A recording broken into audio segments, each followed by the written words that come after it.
Ержігітке таласқан Регина мен Джулия. Қайырлы күн, қазақ елі. Осылайықтың бүгінгі эфирі күтпеген жайттарға толы болды. Алмира ханым жаңа қатысушыны студияға шақырды. Эфирге бетін жасырған белгісіз қатысушы кірді. Көпшілік бұл қатысушыны Мұса немесе Бекіш деп ойлады. Бірақ бұл бұрынғы қатысушы, Қалаулым шоуының ардагер қатысушысы Қосылай ханзадасы Ержігіт болатын. Бутиябай Ержігітті көпшілікке жаңа қатысушы ретінде таныстырды.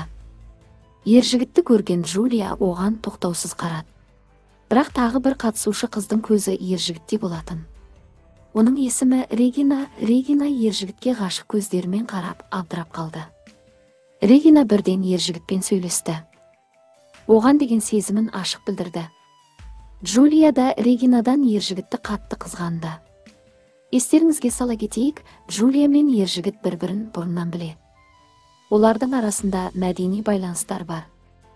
Ал Регина мен де Ержігітті Алмира ханым танимын деп жұртты таң қалдырды. Ержігітті қайдан көрдің деген сұраққа Регина жауап берді. Мен Ержігітті ауруханада көрдім. Сержанмен танысу барысында Сержан Ержігітке барады. Ол кезде Регина Сержанның жанында болды. Регинаның Ержігітке деген сезімі ауруханада ашылған болатын. Регинаның бұл әрекетін көрген Нұрсұлтан аң-таң болды.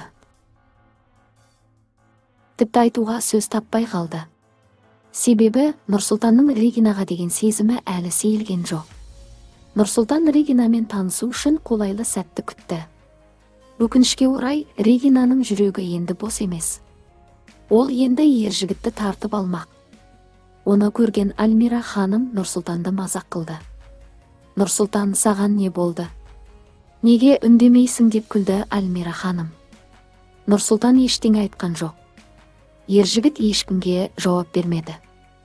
Ол қуанышпен тобына барып ән айтты. Ал Регинаның көзі әлі де Ержігітте.